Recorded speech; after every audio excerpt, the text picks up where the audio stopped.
We're driven by the search for better. But when it comes to hiring, the best way to search for a candidate isn't to search at all. Don't search, match with Indeed. Indeed is your matching and hiring platform with over 350 million global monthly visitors, according to Indeed data, and a matching engine that helps you find quality candidates fast. Ditch the busy work. Use Indeed for scheduling, screening, and messaging so you can connect with candidates faster. Leveraging over 140 million qualifications and preferences every day, Indeed's matching engine is constantly learning from your preferences, so the more you use Indeed, the better it gets. Join more than 3.5 million businesses worldwide that use Indeed to hire great talent fast. And listeners of this show will get a $75 sponsored job credit to get your jobs more visibility at Indeed.com/Blue Wire. Just go to Indeed.com/Blue Wire right now and support our show by saying that you heard about Indeed on this podcast. That's Indeed.com/Blue Wire. Terms and conditions apply. Need to hire? You need Indeed. Hey there. We at Blue Wire just wanted to take a second to thank you for listening to this podcast. We know everything outside is pretty scary and uncertain, but we're committed to helping you get through your day by talking about the sports and teams that you love most.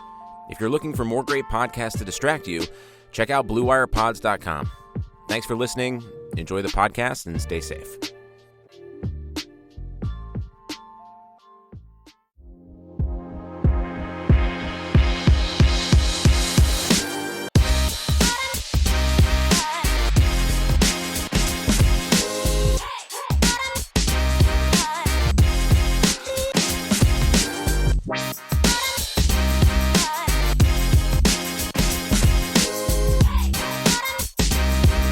And welcome back to another episode of the Golden Bear Cast. We're back with another week of No Sports.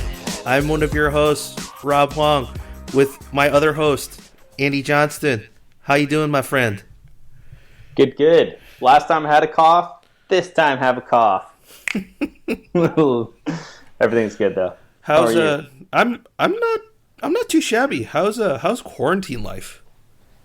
Oh, let's not talk about that. I watched a football game last night, and it was glorious. It was great. I was like glued to the television, even though I was at that game. Yep. So just to be in the stadium, or like again, or have that feeling of just like watching football and watching sports and watching Kirk Herbstreit and Brent Musburger be just hilarious. Man, I miss when Musburger like had a brain. Yeah, it's like. And it's so good. He has great calls. And those are like, I remember, I used to watch all of those like Saturday night on ABC, like, or ESPN. But I think it was on ABC and ESPN, they like simulcast it. Yeah. It was just, it was so good. It was just good to be back. I was like, damn, I remember this. I was like, this is what Rob always talks about on the podcast of like, remember when Memorial was packed? And like people cared about football. I was like, yeah. I remember that. Last night I really remembered that. I mean, that's like a spoiler alert for what we're going to talk about today. If you haven't noticed from the title of the podcast is, we figured we had nothing to talk about. But we wanted to give our listeners some content to maybe take their mind and their audios off of the news and some other things just for at least 45 minutes to an hour or so. And so we figured we'd do a series on vintage Cal games and just rewatching them, kind of doing like a game breakdown of how we do our regular season games, but with old Cal games that, either we didn't watch on TV, or two, like, we're not Cal fans or did not attend Cal football games like at that time. So, that's different for me and Andy because we'll talk about it in a little bit. But, so the first game we have on this is the 2007 season opener against Tennessee. And so I'm going to go through this as if we just played the game yesterday. So here we go. September 1st, 2007, number 12, California hosts number 15, Tennessee, at home in the Saturday night primetime spot on ABC. And it was a decently, I think it was like a 5 o'clock kickoff, or Yeah, 5:15 kickoff. Cal beats Tennessee 45-31, led behind Justin Forsett's. Let's see, what were his stats here, my friend? Justin Forsett had 156 yards gained on the ground and a touchdown and a long run of 20. Receiving wise, Lavelle Hawkins had 7 for 90 yards. Deshaun Jackson 4 for 45. Cameron Moore 3 for 27, and Robert Jordan 2 for 14. Lavelle Hawkins also having a touchdown. The highlight, of course, from this game that most people remember is one, the Zach Follett sack on then Tennessee quarterback Eric Ainge, and also the video game-esque, out of this world punt return by Deshaun Jackson early in the second quarter. And my God. But yeah, I mean, let's talk about the basics of this game. Andy, were you working with the team? Like, what was your experience? Do you remember this game day and like that? What are your memories behind this game? Yeah, no, I wasn't working with the team, but I did see my buddy Chris on the broadcast. So like right after, I was gonna say this for later, but like shout out Chris Vargas, and he and I worked on the team together in 2009, and yeah, so basically like Deshaun houses that kick and like literally they break out a commercial and all they show is like Nandi coming up and dapping up Deshaun, and then in comes Chris dapping up Deshaun. So I texted him last night. I was like, dude, I just saw you on the ESPN broadcast. Like, were you working with the team in 2007? He's like, yeah, 2007 to 2011. And I was like, well, I just saw you dap up Deshaun after he scored a touchdown. He's like, yeah, that's because I told him in practice that he was going to return one. So I went over to him and was like, yeah, I told you. And he goes, yeah, I know. And that's why he was nodding his head. I was like, okay, that's pretty dope. Like, if that's your highlight reel, that's pretty awesome. So, amazing. I was not with the team. I was not in the student section. We were actually in my dad's season tickets at the time, which were not where they are now. So it was behind one of the goalposts, and in like the 10th row. And I remember specifically that was the loudest football game I've ever attended in my entire life. And I stand by that. So much so that Musburger says it, and he says, this is the loudest Cal crowd I've ever heard. Yep. I went to Autzen, and Autzen was pretty crazy loud that year, but nothing has really ever topped Memorial in that game. Not going to the Horseshoe at the Ohio State game, like being at any sort of Pac-12 game that I've been to, like this tops it. It was just electric, and it came totally through the broadcast, which was just like awesome to have that kind of reaffirmed. Because 13 years ago, my memory is terrible. I mean, for you and me both, right? This was, I mean, our first like college game. For me, like this was my first American football game, like in person. And wow, what a standard this game set. But like, do you remember what it was like? Like just I mean, because you and I both did not watch this on TV. We were both there. And I remember you telling me earlier this week that this was the first time you'd seen this game on TV. And the same for me. This is the first time I'd rewatched I'd seen the Deshaun punt return highlights on YouTube and stuff, but this was the first time I'd seen the full game in like on TV with like the replays and everything. And man, like it still doesn't do justice of what at least my memory serves me as what it was like to be there that night. And I wonder if that was the same for you when you were watching. Like, did it? I mean, you did say it reaffirmed it, but like, does it still do it justice if you weren't there that evening? I thought so. I was hyped. But I haven't watched a sports events. Like, I haven't done anything in regards to watching a sporting event since this quarantine began. So that's my first time watching, besides a marble race, an actual sporting event. So I sort of felt like, yeah, I was juiced. I mean, I was tweeting out pictures of Memorial being packed. It was fun for me. I think it was really fun for me to revisit because all of the uniforms they're wearing were the same uniforms that was like that I was with the team with. Yeah. Like the renovation of the stadium. Somebody on Twitter like tweeted at me about the portable lights. Like I used to turn those things on and off. And then like the carts, seeing like my former boss in the end zone celebrating after a touchdown. Like it was just like I saw KP. Like there's players that I was around, Rulon Davis, like all these guys. Like Rulon, I think he ended up having an injury and gray shirted, like because he was on the team when I was there as a junior, but he was listed as a junior that freshman year, so he must have had, something of eligibility. But like there's just like a lot of guys that I'd kind of forgotten about. You get to see like Tyson Alualu and young Cam Jordan, and just like it was awesome. And like Javid coming in as like the Jet, and I was like, oh. Anyways, I'm getting too far along. I thought it was great. I loved every minute of it. And it kind of came at a perfect time. I had a blast. It was long, dude. Football games were long back then. Yeah. That was like 3 hours without commercials. Yeah. So that was also interesting. Do you remember that I went back to the history books and I went back at that day? Like, do you remember who the number one team in the country on that game day was? LSU? It was actually USC. Led by John David Booty.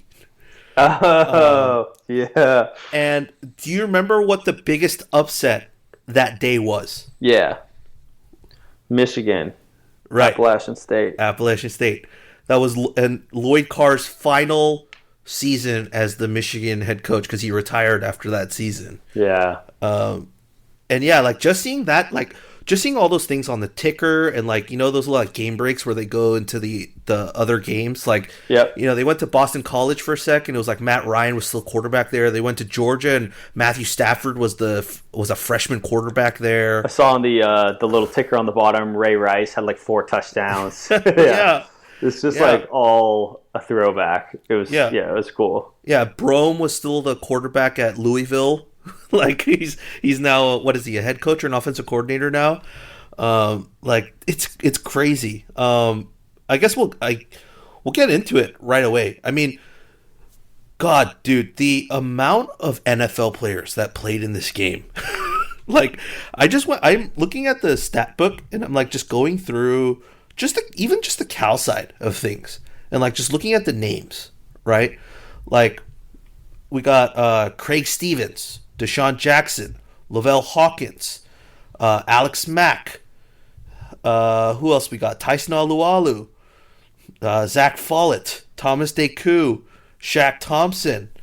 No, Saquon Thompson. Oh, sorry. But I don't think Saquon ever made it to the league. Saquon did play in the league. He played for the Broncos. He played for the Broncos for a season.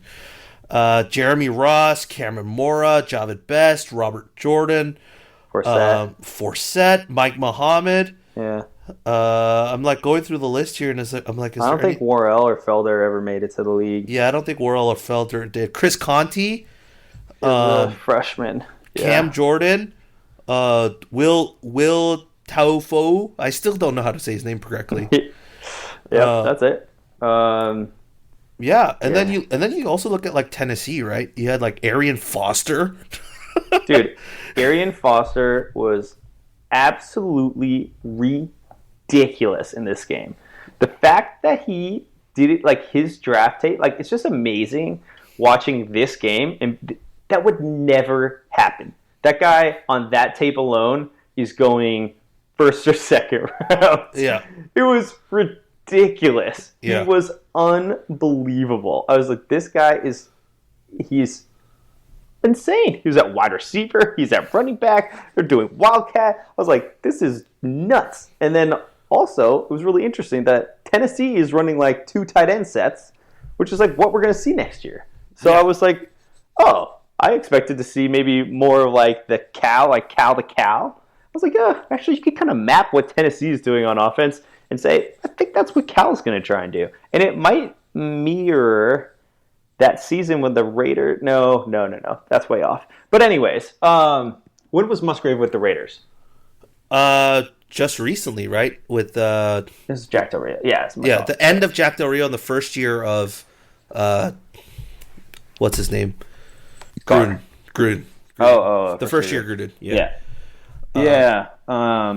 Anyways, it was awesome. The talent on the fields, dude. Eric Ainge was unbelievable. I had no idea. I had blocked that out of my mind. I was like, oh yeah, we smashed you. You broke your back, and then it wasn't a close game.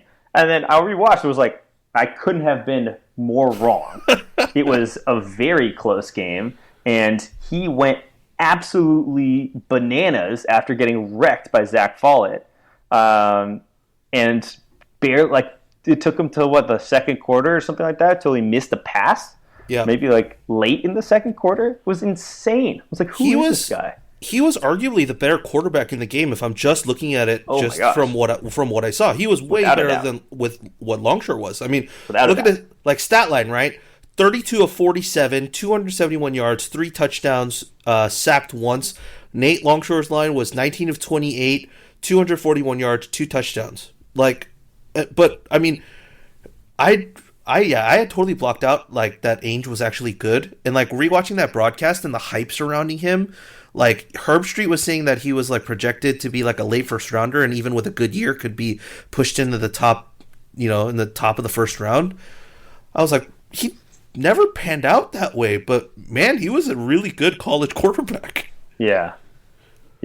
I mean, he had a ton of hype because of Peyton and all that. Yeah. So that, I mean, and he had the look too. He's big. Like got 6'6". What did it say? 6'6", like 230 or 240. He had touch. He had cannon. Like he looked good. And then Eric Berry. Like seeing Eric Berry, young as a Eric freshman. Berry. Yeah. Yo, see this freshman Eric Berry, best corner in the country. They're really excited about him in Tennessee. Like, yeah, of course they are.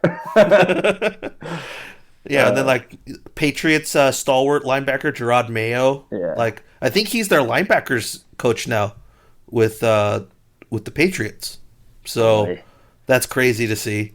Robert crazy. Ayers, it's crazy just looking at all the stuff that happened in the game. And I guess I want to touch on that point too. Is like, this game felt, or looking at my memories, it didn't feel like this game was ever like out of our hands, but like this game was a lot closer and could have gone a very different way had a certain couple of things happened. Yeah. And I just wanted to ask you like what'd you think of like that first half compared to that second half? Because the first half was very like we score, they score, we score, they score, and then the second half kind of felt like there was a bit of a change. But I wanted your take on that. Well, it was interesting because like it just goes back to like how funny memory is, because my memory of it was like this, kind of like dominant. Like when we went up 17, I was like, yeah, this is the game I remember. We kind of dominated and then coasted to the finish. And that first half, I didn't remember the defense playing as bad as they did. There are a lot of bad reads in the secondary, like a bunch of arm tackles. It's so funny that like I can spot that now and be like, we don't play defense that way anymore. Like we play better defense now than what I saw out of that defense, and that defense has a lot of NFL talent on it. Yeah. So I was just kind of shocked at how much Tennessee was able to kind of tear up the Cal defense, the vaunted Cal defense with so much NFL talent and all those guys that are kind of like etched into Cal lore. And then I was also surprised to see how electric and all of the hype around the Cal offense. And they're like, Jeff Tedford is super excited about this class. And I'm like, hell yeah, he is, dude. Like Shane Vereen, Javid Best, and I'm not going to do it justice, but there's so many guys in that class of 07 with us that ended up, going to the next, getting to the next level. Yeah. And I'm like, damn right, he's excited. And then you have the misses too. Like you see Brock there, and you see and these other guys like that just didn't pan out in that sense. And I like revisited everything. I went to the point where I was like, damn, like what went wrong with the Tedford era? How did he miss on 4 straight years of quarterbacks? And like like all of these things of like, oh, if that was just a little bit different. And so anyways, back to your original question, because I'm totally rambling. The first half was as fun of a first half as you could possibly watch. So anybody, the recording is on YouTube. It's on Cal Bears Archive, and it's pretty solid quality and just a tremendous first half. Probably about an hour and a half of your time. unless you got really good at fast forwarding like me, but super, super fun. Yeah, I mean, I'm just going to run through some of the notes I took while watching the game. Like, first quarter, like, the kickoff is to Arian Foster, and the two guys that make the tackle is Mike Muhammad and Javid Best. Like, that's Javid's first, like, college play is tackling Arian Foster on a kickoff return. Like, that's...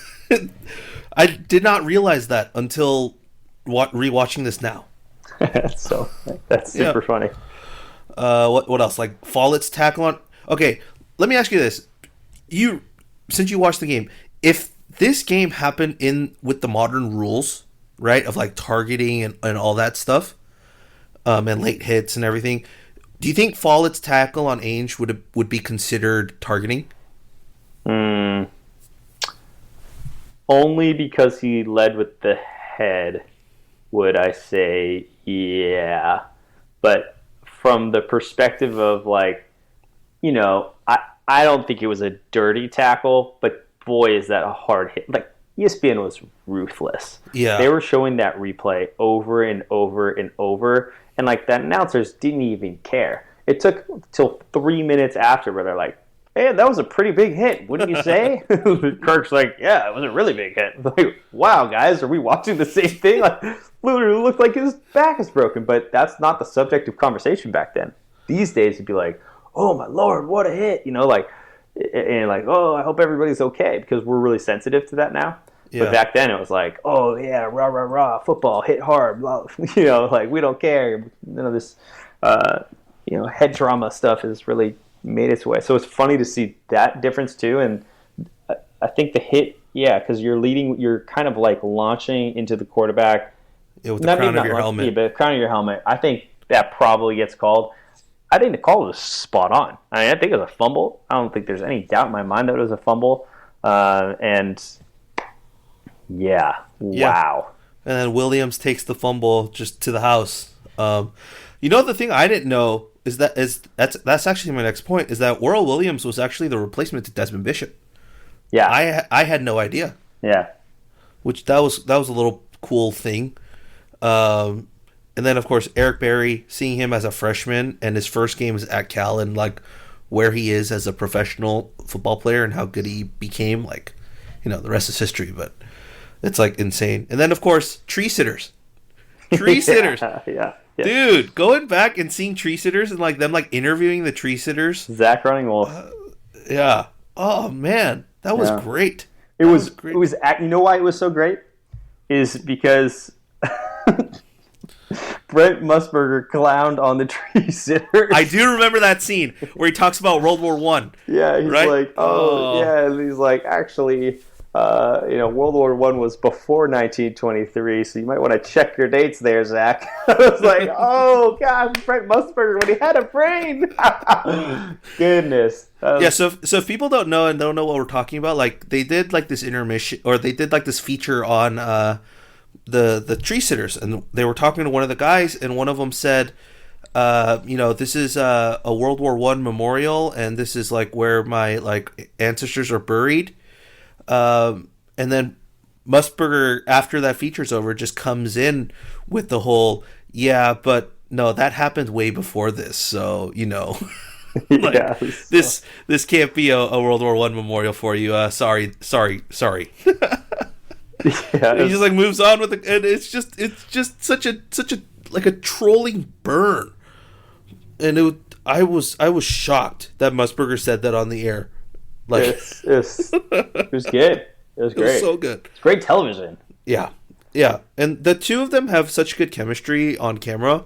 Yeah, like, you know, that's why I loved playing the NCAA games too, because like the commentary in the games with Herbstreit and Musburger were like actually good. Yeah. It was always good in those NCAA games. And Herbstreit was rocking the what is it, like the, what do you call them, like glazed tips or something like that, frosted tips. Yeah, the frosted tips. Oh gosh, I was like, Kirk, that was not a good look, buddy. Yeah, the mid to late 2000s look. Ooh, brutal. I had that in middle school, but man, I wasn't Kirk's age. I was not Kirk's age. Yikes. All right, let's take a quick pause. All right. and we got to go to our sponsors. With currently no NBA, NHL, or MLB, you might think there's nothing to bet on. Are you thinking that right now, Rob? I don't know. Well, you'd be wrong. Our exclusive partner has hundreds of sports, events, and games to wager on. Or let them bring Vegas to you with their online casino and blackjack. Rob, do you play just blackjack at all? I do not. Okay, well, I am terrible. So, all open 24 hours a day and all online, including their $750,000 poker series. If you're into props and entertainment betting, you can still bet on Survivor, Big Brother, American Idol, stock prices if you want to be miserable, and even the weather.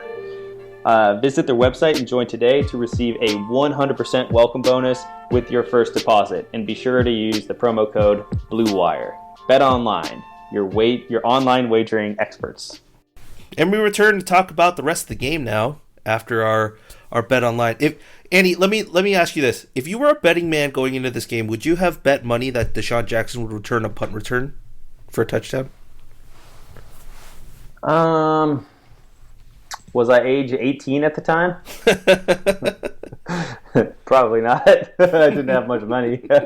I don't know. I mean, I would think, like, it's so funny to think, because now I would have the inside edge, because I know Chris would have told me. He would have said, dude, this dude's going to take one back. So I would have heard the whispers from the team. But back then, no way. I would have no idea. I mean, I knew Deshaun was dope because we went to the, back in the day, they did the fall practice, and then they had the final fall practice where they invited the fans in to actually watch the final fall practice.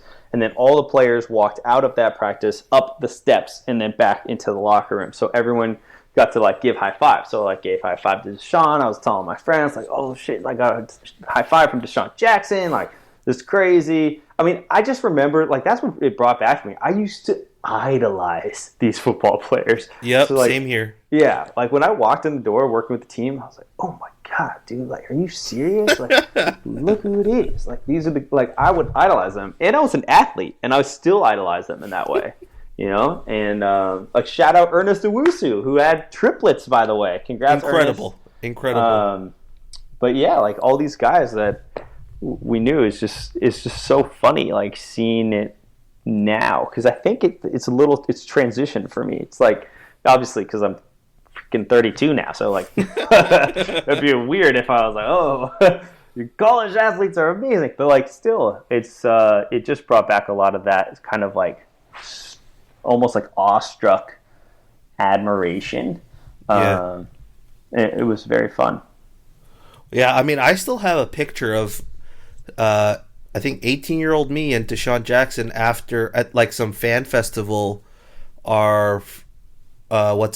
The first week that we moved into the dorms, they did something at Memorial where, like, you got to, like, talk to all the players, and Tedford was there, and they gave, they knew everyone wanted to get a picture, like, talk to Deshaun, so they put Deshaun under, like, a canopy and a desk, and you got to go get something signed, or, like, if you wanted a picture, like, stand next to him and get your picture taken. So my parents were here with me when they were moving me in, so we went to that, and my dad took a picture of me with Deshaun. It's somewhere in the depths of my internet albums, but yeah, I mean, I'm totally with you. Like, we idolized all these guys, and it's just weird to think, like, I even idolized, like, Javed Best, and he was, like, the same age as us. Like, yeah. he was in the same, like, year of us. Like, he was a freshman at Cal when we were freshmen at Cal. Like, him and Shane and all those guys. So, like, it's crazy to think about. But back to the game at hand. When you rewatch that Deshaun Jackson punt return in the second quarter, it still gives me goosebumps. Like, when he's standing back there, I know what's about to happen, and it still takes my breath away on what he does. Like, what are your thoughts behind, like, that moment in Cal history? I think that I'm looking at my notes because I'm, like, wondering if we skipped over some stuff before we got to that point. Because, like, Arian Foster, all right, I'll just run through these real fast. Yeah. Sorry to just, like, rewind real quick. But, like, Arian Foster on that quick pass outside and the Tennessee offense was just operating fast and it was complex, and our defense was just behind. And then Arian Foster just juked 3 Cal defenders. It wasn't like it was an open play. He absolutely just worked. 3 Cal defenders got in the end zone. It was unreal. And then there was a quote that I really liked that I think Musburger said, which is like, Cal is a tough team with blue-collar kids who run the ball and play tough football in the trenches. And I sort of feel like, I wonder, had an open question. Like, why do you think we ever left that era? I don't know. Or not that era, but like with that mentality. That mentality? Maybe it's because... You think maybe it's because we switched head coaches who had a totally different offensive, philosophy? Yeah. I think it's easy to look back now, obviously, like with hindsight, and I can just criticize all I want. But, it's one of those things where it almost seems like Sandy did a really good job of kind of picturing where the future of football was going into being an offensive-driven league, because it's totally gone there. Yeah. But then disassociated kind of like what the core of Cal football lore had become and that identity. And so now we're kind of like at this point where we're trying to do a better job of blending both of those. But we have way more of that like classic Pete Tedford era kind of mentality with this team in 2020 today than we did, at any point in time from for the Dykes era. So it's just really interesting. It was really interesting to reflect back on that. Yeah, most definitely. I totally agree with you. And then, yes. But yeah, go on. Return. We're there. Yeah. So yeah, I just want to say, not even talking about the fact that Deshaun, the Musburger call is top of his career. Top of his career. Just shake and bake. The Wizard of Returns. Oh, baby. I was like, what? What? Who is this guy? It's just so funny. Compared to the Raider games where he's calling touchdown Bears when they're playing the Chicago Bears and the Raiders scored a touchdown. Anyways, what did you think? I mean, I still have a vivid memory of seeing that happen from the student section, in my head. And I just still remember that one move where he does the step back and the defender just shoots right by him. And I've tried to mimic that move on Madden, on NCAA, countless times, where you just hit the juke stick down and it does that little hop step back. Out of my years of playing video games, I have yet to fully nail one where a defender just shoots by, and that happened in real life. It happened in real life, and you just see him do that. And I think the moment he does that juke is when he knows, oh, I've got this, because he turns on the Jets immediately and heads to the sideline, and then he cuts back inside, and you see all the guys blocking. And the crazier part about this, or the funnier part, is that you see Chris Conti at the very end lay down a block that just destroys the Tennessee special teams dude. And that's the final block before Jackson is free, I think, at the 15-yard line until he gets into the end zone.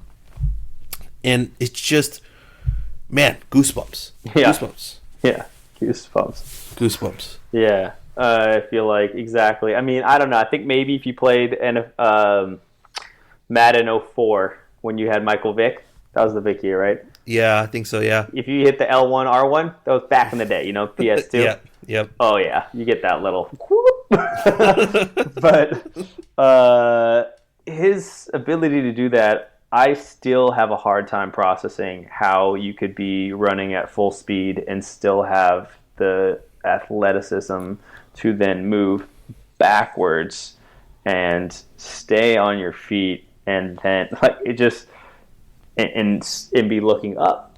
It's one of those things it's almost like watching it on television just doesn't do it justice, because if you ran out into a park and you try to repeat that on your own, you wouldn't be able to do it 100 out of 100 times.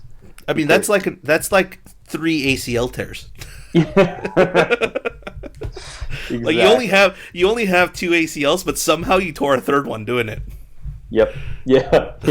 Exactly. I mean, I guess we can move on from that and just kind of drive this conversation forward. Like, and then Javid's first touch. Yep. Exactly. 15 plus yarder. Was that like 20? It was dude, electric. And then just the hype. It was all the hype. It's just hype. It's like they're like, oh, this Cal class, Javid the Jet is here, and like, just wait. They say this guy gets a hole, he's gone, and then boom, he's gone. It's like, oh my goodness. And they're just like, this offense is crazy. Like, is anyone gonna stop him? Like, what is going on? I mean, I just never heard this broadcast. So it's like, to hear it and hear how much hype. I mean, we were 12 in the country, and so it's justified. 12 beating number 15. I mean, just listening to the broadcast of how hyped people were about this Cal team, just emphasizes like my memory, right? Even more that like this was arguably like the most fun I've had at Memorial. Like that, I think if I were to rank seasons, no matter how the OCS season turned out, it was still arguably like the most fun I had at Memorial altogether. As a complete season. And it's because of the hype too. It's because of just the crowd. Yeah. Just how incredible it was that entire season. And then you talked, what I loved about watching this was the fact, I think, I can't remember which podcast it was, but it might have been recent, when you talked about when they would send people up when we would score. Yep. And then I look in the student section, and it just brought back this memory of like when we would be in the student section. I wasn't that game, but like in future years, and we'd be like, send them up. And we would just lift up one of our friends and be like, later. And they would float up. And like that was a tradition. And you're totally right. Like we don't do it anymore. Yeah, and those are, I distinctly remember you would send people up regardless of whether they wanted to or not. Oh, yeah, exactly. It's like, who are we sending up? And then you just see people like, anyone that's kind of on the smaller side is like cowering away. They're like, not me. We're like, get over here. Yeah, you're done. You're done. It's like you're... And then it takes you forever to get back to where you were. You have no idea where you are. Yeah, just the amount of people that are there. Yep. Man. All right. I mean, I guess we can kind of push forward later in the game. Like I can go into my third quarter notes. Like, did you have any other things from your second quarter notes? Just one. Phil Steele was the guy who was the college football expert. He still might be. And they said it on air that Cal had a tough schedule, and the reason why they weren't picking Cal to win the Pac-10 that year was because the schedule was going to wear them down. Yeah. And I was like, oh, dude, you nailed it. Yeah. Like, nailed it. And that was just, it was sad. It really, I mean, because we know how it ended, right?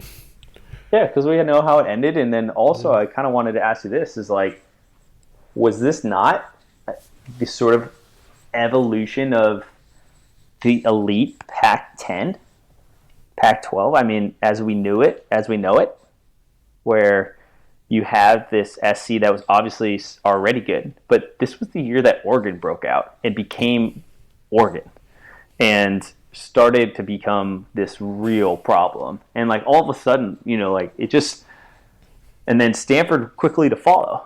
And then all of a sudden it was like our schedule never got any easier for 13 years. For 13 years. And at the time, UCLA was a tough matchup too. So it was, what do you think? Yeah, I think you're absolutely right. I think we, in terms of like our program trajectory, I dare say this was probably like the pinnacle year for Tedford. And it was just a slow decline from that point. Like we never fell off a cliff until that final year of Tedford, but like it was just the standard of every year kind of just dipped a little bit, while Oregon, as you said, started exponentially skyrocketing. Stanford with that slow climb, and then a kid named Andrew Luck just totally transforming where that program went. SC staying where SC was until Pete left, and it just, the rest is kind of history. Yeah. And then we became the Pac-12, after what, 2012? Yep. Yeah. So, yeah, it was weird. It was weird seeing the Pac-10 like emblems on jerseys. Yeah. It was weird when Brent Musburger was talking about how like the Pac-10 is a round robin. You play everyone in your conference, and I was like, wow, that definitely was the case. We don't do that anymore. We don't play every single person that's in our conference anymore. Yep. It's just little things like that, just super, super nostalgic. But I mean, moving on to the third quarter, okay, here's my key point that I recognized from the third quarter. How was all our offensive weapons that elusive? Yeah. Like, how? Like that Robert Jordan touchdown, Yep. where he like hops into the end zone. Yeah, it was Like amazing. how athletic and elusive he is. Like Lavelle Hawkins, whenever he has the ball, Anytime. anytime he has the ball, it's just and then like there was that Deshaun Jackson catch where he like stops and looks back for a second at a defender. Yep. And then he like takes off to the sideline, like holy crap! These guys were not only athletic, but like just their awareness and their like just elusiveness was just off the charts. I think at the same time, the thing. So you had this like, and that like this is the crux of this team. It was weird watching this game because I feel like you could see the entire 07 season play out in just one game. Was that this offense was incredible at times, but then it would just disappear. Mm-hmm. And it would disappear fast. And Longshore would get inaccurate. And past all of a sudden, Tennessee starts coming back. And our offense is 3 and out. And it was like, oh yeah, that's what the Tedford era was like. We would have those just dead runs where just like nothing would happen after mountains of success. And it was just really interesting for me to see that because you have those electric plays. So the highlights show you, man, this team's electric. But the game tape says, yeah, but they can be stopped too. And that was really interesting because I sort of didn't, remember that as well. Yeah, I think you bring up an exact point. And that actually might be the crux of this season, is that basically halfway through the year, luck wasn't falling our way. And we started to make mistakes. We started to not get those electric plays enough to sustain us. And I think that's kind of what other teams figured out towards the end of our schedule. And we just never recovered because that was our identity, right? In terms of our offense. And we just couldn't figure out another way to do it. I mean, it's kind of like those air raid teams or those teams that are like, hell bent on, long, deep threat plays. And if you stop them, like they're still going to go to it, even though they didn't connect on a single one in that specific game, because that's part of their identity. I kind of felt like that was with us, is we're expecting Deshaun to break out at a certain point, or Lavelle, or Forsett. And it just, there were games that just never happened. Mm-hmm. And that's what resulted in some of our losses towards the end of the year. Yep. To note here, you brought up Rulon Davis earlier, and I'm going to be totally frank and honest here. I had never heard of him until today. I'm not kidding you. And of course, this is way before like I delved, head first into the world of college football. But like, I loved his play this game. Yeah, I absolutely loved how he played this game, and I had no idea about his back. Of course, I didn't know who he was, so I didn't know his backstory. But like, Musburger was talking about how he's like a former Marine who served in Baghdad. Yeah. And he's like now a college football player. I was like, wow, we had one of those guys. Like, I had no idea we had one of those guys that like, was an armed forces like served member, and he came back like after doing his, country service and decided to go to college and do the college football route. And I was like, man, this guy can play, and he's athletic and he's fast. Kind of reminded me of Devontae Wilson a little bit, in terms of just like his size, his build, and what he did with his body.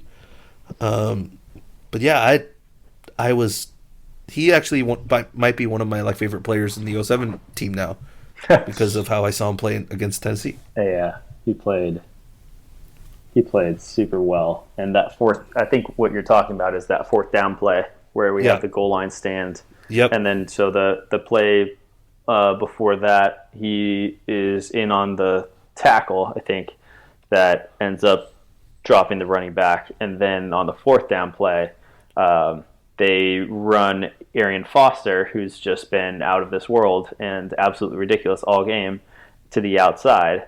And we throw a D-end. We throw Rulon Davis on him, say cover him. And that was his assignment. He rolls out and it covers the flat. Not only covers the flat, but they also tackles Arian Foster just for the hell of it. Would have had it, even if he caught the ball, would have been a tackle and fourth down stop. It was just, it was great defense. It was great defense. It was fun to watch, and yeah, that was an awesome stop. And we needed it, man. It was just such a closer game than I remembered. I just didn't. I mean, that was a big stop. And then the other thing from the third quarter that surprised me was Deshaun Jackson apparently dislocated his finger and popped it back in. Like, I had no idea that happened. I did not know that it was dislocated. Because they go to Lisa Salters, and she says that Deshaun told her that after he got up, his thumb was facing in a direction that it wasn't supposed to be facing. And he said he popped it back in, and it feels a little sore, but he's going to be all right. And that's what apparently he told Lisa Salters. Clearly that means it was dislocated, and he popped it back in, and then they taped it up. Like, I had no idea that happened in that game. I love it. Oh, my all goodness. Right, there's one thing that happened in this game. Okay. That could almost... I would be shocked if you guessed it. But this was the most surprising thing of the second half for me. And it has nothing to do with football. Nothing to do with football? Nope. Wow. In the second half. The people that were sitting on Tightwad Hill? Ah, so good. How did we miss that? Not right, but good enough. I love that segment. Dude, once again, Herb Street and Musburger, gold. Like 10 out of 10 on this broadcast. And they're like, be careful up there, you might get arrested. And then Herb Street's like, it looks awfully hazy. I was like, you stoners. Good Lord. All of those have been way over my head freshman year until I got really introduced to the real Berkeley life. And it was just, yeah. So that was such a good segment. And like, I just love that they did that. It's just so fun. And like, it really captured the college spirit in a way that I'm going to sound super old saying this, but I just don't see that anymore because, like... Yeah, you don't. You just don't. You honestly don't. Yeah, so it wasn't that, but that was such a good moment. Really glad you called that out. My favorite moment of the second half was when they cut to the Busch NASCAR series. Oh, yeah. That's the... minor leagues of NASCAR that they cut in the middle of a college football game for. That's how popular NASCAR was at the time. I mean, just because it was in California, right? Dude, no, NASCAR was huge in 07. It was so big because ESPN had all those contracts. So that's right. So they had the Jeff Gordon NASCAR video games too. Mm-hmm. I do remember those. That was just. They're like, oh, it's the Busch series. And then they're like, did you watch the Busch series? Like, man, those cars go fast. I'm like, oh, God. Oh. All right. Here's one more thing that I noticed in the second half. All right. And it was after Forsett runs that 13-yard touchdown run in the fourth quarter. And he goes back to the sideline. And the camera cuts to him on the sideline. And it's not of him celebrating. Do you remember what it is? No. It's Ron Gould basically grabbing him by the shoulder pad and like yelling and pointing into his face. Clearly he had done something wrong on that play. And it's like pointing like at him, then like at the end zone and like pointing at him. And it was just one of those like, wow, like he just scored for us on a 13-yard run and Gould is still coaching him up. Like, that to a senior, like not even like Javid or any of the younger guys. It's the senior guy that was Marshawn's backup for God knows how many years. Yeah, that's such a good call out. I did see like Ron Gould on the sideline, and I definitely miss having him on the sideline. But did you notice on a similar tone? And this will be my last thing. Robert Jordan scored a touchdown. Did you notice the celebration that he did? Because he goes to basically the first like row of fans, right? Yeah, exactly. And he does something. He does something. I don't remember what he does. What was that thing? I don't know. He did the family first. Marshawn, because him and Marshawn are related. Yeah. He does the family first celebration. And I just thought that was awesome. Which is now the name of Marshawn's foundation. Yep. It's great throwback. Great throwback. I mean, I guess we can close out this game and in this segment with any closing thoughts you had on this game, just rewatching it and like what this game like meant to you as like a fan. Man, if I haven't done a good enough job in 50 minutes of explaining that, man.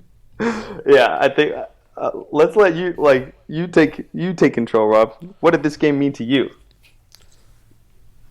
Official attendance for this game, according to the stat book, was 72,516. Mm-hmm. Okay, imagine.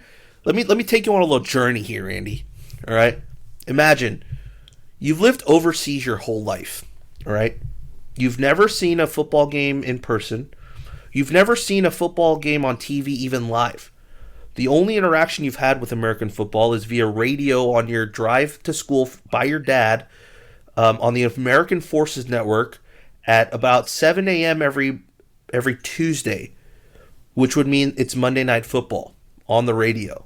That is your only that, and maybe getting the Monday Night Football game on American Forces Network on Tuesday night is probably your only connection, and watching highlights on the ESPN Sports Center segment that also airs on American Forces Network. That's the only connection you ever have to American football. You come to college, you have no idea what college athletics or college football is about. And you end up at this place called Cal. And of course you buy season tickets, you're hyped, you're ready to go. And you enter the football stadium for the first time with all that emotion in you of like, this is like my first like American football game. And you see 72,000 people in Memorial Stadium all yelling "Go Bears." Just imagine the shivers and like the awe and the smile on that kid's face, right? That was me. Like, what this game means to me is beyond the score, beyond the highlight reels, beyond all of that. It's the fact that this set the standard for me in terms of what a Cal game should be like. It set the standard for what, stadium ambiance and feel and atmosphere should be like. And it also set the tone for me as what I should be striving for as a Cal fan. Like, this is the types of moments I want this program to be. Like, these are the types of heights that I want this program to be at. And I think that's what triggered my love for this team, this university, this athletics program, to the point that it is. And it's crazy to think that this was the game that did it. And like, this is the first time that I had seen this game on TV as after all of the football knowledge I've absorbed over the last 13 years. So, like, that's what it means to me. It's incredible. Absolutely incredible game to rewatch. Yeah. So for anyone who hasn't, now's a good time to watch. Now's a great time to watch. Because it introduces you to, and we're young, on the side of Cal fandom. So there's a lot pre this. But if you want to get to know, like, the last 13 years of Cal fandom, this is a pretty good place to start. This is a really good place to start. I think that's a good way to end this segment. We did have a few questions, and then there's also some like announcement type things that I wanted to share out. But we got some questions about this. Josh, our friend Josh from the Daily Cal, the editor-in-chief of the Daily Cal, I might add, sends us this message. He says, "Why is Robert Jordan so underappreciated as part of Cal's history?" Man, he's not underappreciated in my book. I will stand by my statement. This wide receiver group is still by far my favorite wide receiver group I have seen play at Memorial Stadium. Number 1, number 2, and number 7, arguably still my best, I think, most talented and best trio of wide receivers at Memorial ever. Period. So for me, he's not underappreciated. What do you think about this question, Andy? Well, he's number 3 there. Is he underappreciated? I mean, he is, though. I think he is a little underappreciated because everybody would remember Lavelle Hawkins. Everyone remembers Deshaun Jackson. Everybody remembers Keenan Allen, Marv Jones, even some of the Bryce Triggs, Eric guys, Trevor Davis, even Kenny Lawler. But Robert Jordan just doesn't ring as much as maybe it should. But I like what you said. I don't think I could point to a receiving group that is as decorated or as good as these 3 guys. You know what the funnier part is that these guys all together, including the tight ends from this group, like Craig Stevens and Cameron Mora, had a better NFL career than Goff's best wide receiver group. Yeah. Oh, yeah. For sure. Like, that alone, for me, tells me that, like, just, like, that's why I like this group more. Honestly, it could just be that he didn't have as much of a celebration. Lavelle Hawk, the Hawk. Yep. Everyone did the Hawk. Everyone did the Hawk. Jordan should have been the crying Jordan. Maybe it should have been the, step back. I don't know. Yeah. Yeah. I guess we'll move on. Another guy sent us a question about this rewatch. Is Benjamin Castle on Twitter asks us,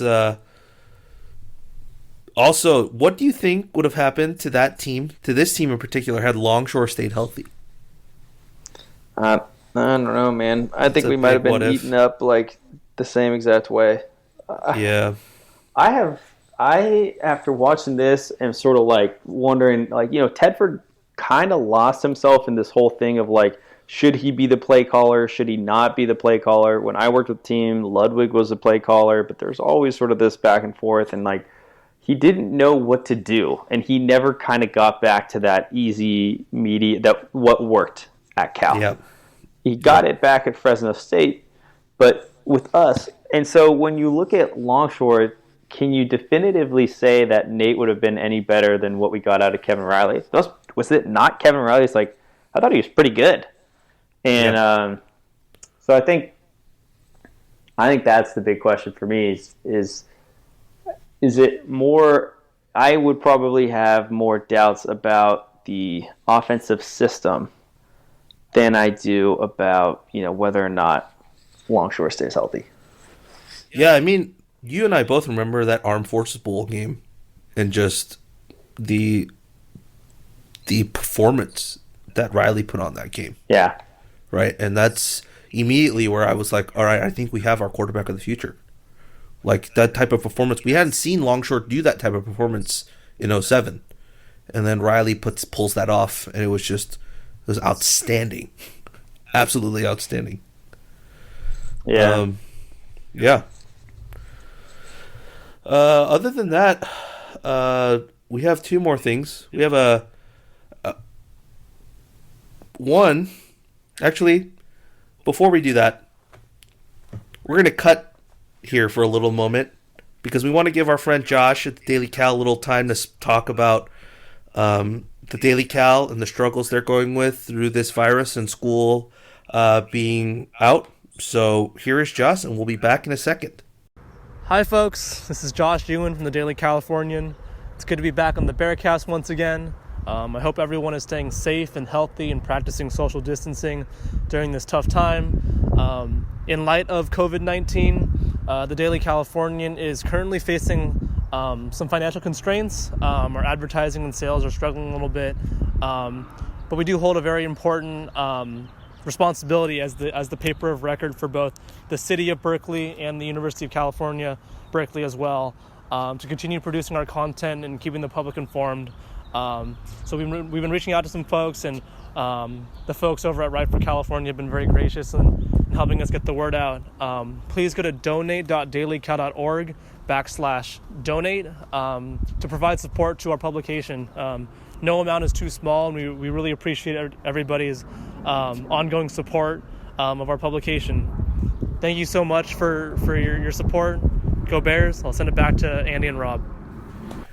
And so, yeah, if you can help out Josh with everything he said in the Daily Cal, they're, some of those guys and people that work there are dear friends of ours, and they're good kids. And so if you could help them out, spare some time, spare a little bit of money, greatly appreciate helping out, a student-run organization on campus. So please do that. And I guess to wrap up, some people asked, were there any recommendations you guys had to pass the time on this quarantine?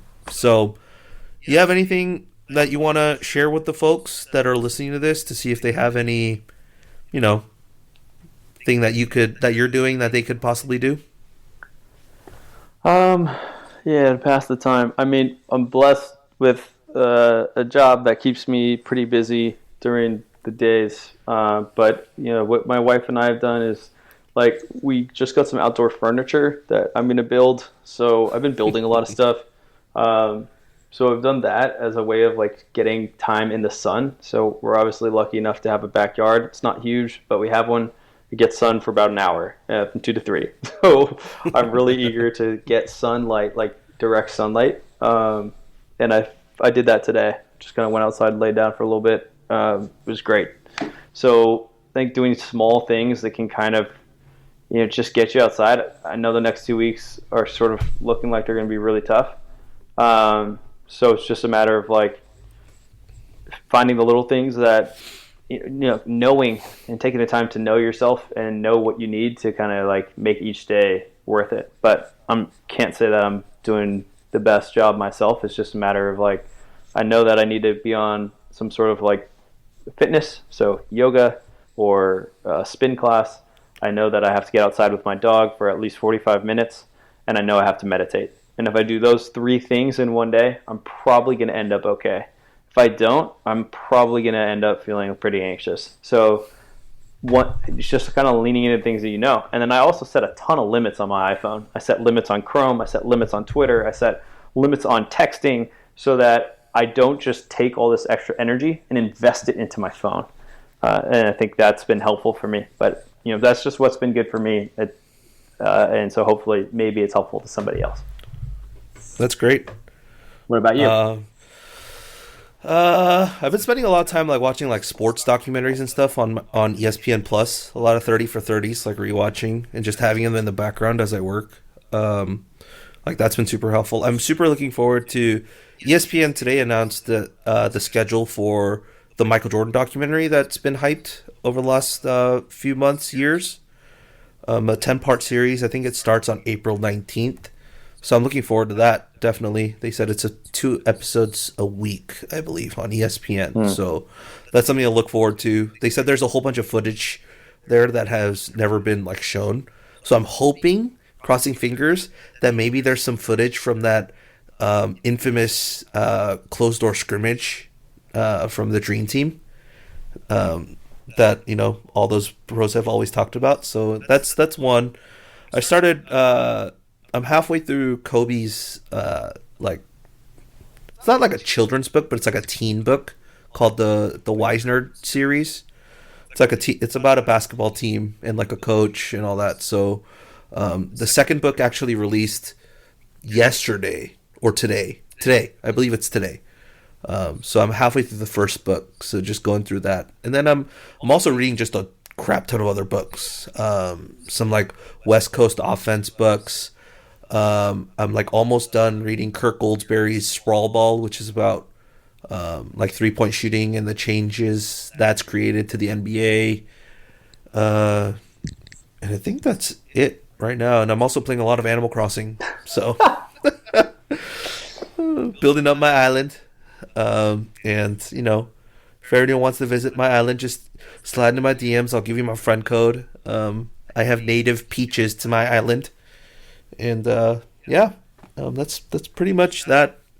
I guess the last thing is, on top of what Andy is doing, I think keeping in contact with your friends, either by Zoom, like Zoom Hangouts, texting, phone calls, and all that stuff super helps. Like, I'm thankful that I have a bunch of friends that I can call up, chat anytime I want. Even Andy, just text him whenever I want, and I know I'll get a response from him at some point. Doesn't necessarily mean I'll get one right away, but at some point he'll respond.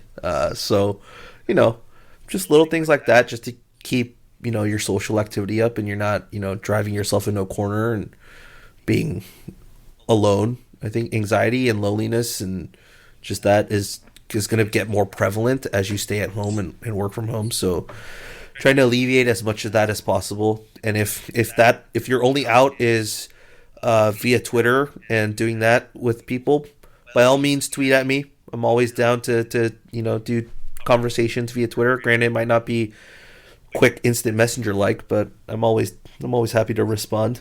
So you can always do that. And then of course, playing games online with your friends. Yeah. Recently we found a website that does code names. Yep. Horse paste. Horse paste. So a bunch of my friends, we did like a Zoom thing and we played code names for a couple hours. And then Jackbox games are always fun. If you have friends that either one of them has the game or one of them can stream it or put it on Google Hangouts like a screen share. That's always super fun too. So just things like that, I think definitely help out.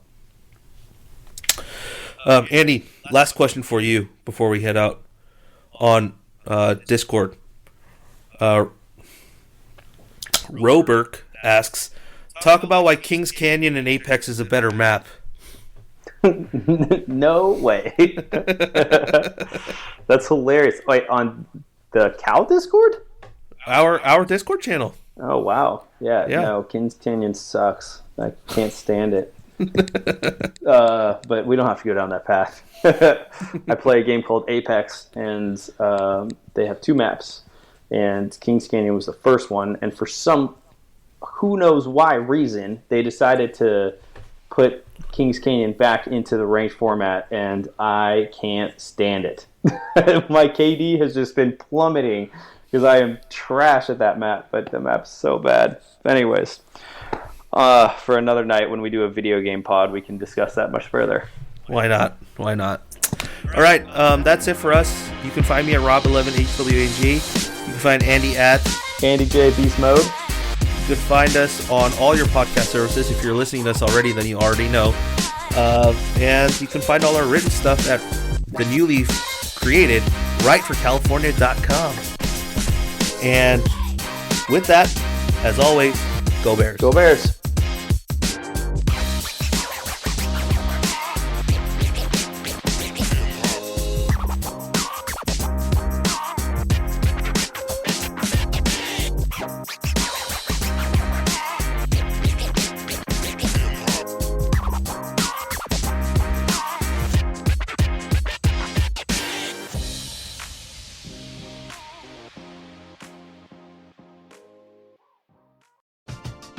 We're driven by the search for better. But when it comes to hiring, the best way to search for a candidate isn't to search at all. Don't search, match with Indeed. Indeed is your matching and hiring platform with over 350 million global monthly visitors, according to Indeed data, and a matching engine that helps you find quality candidates fast. Ditch the busy work. Use Indeed for scheduling, screening, and messaging so you can connect with candidates faster. Leveraging over 140 million qualifications and preferences every day, Indeed's matching engine is constantly learning from your preferences, so the more you use Indeed, the better it gets. Join more than 3.5 million businesses worldwide that use Indeed to hire great talent fast. And listeners of this show will get a $75 sponsored job credit to get your jobs more visibility at Indeed.com/Blue Wire. Just go to Indeed.com/Blue Wire right now and support our show by saying that you heard about Indeed on this podcast. That's Indeed.com/Blue Wire. Terms and conditions apply. Need to hire? you need Indeed.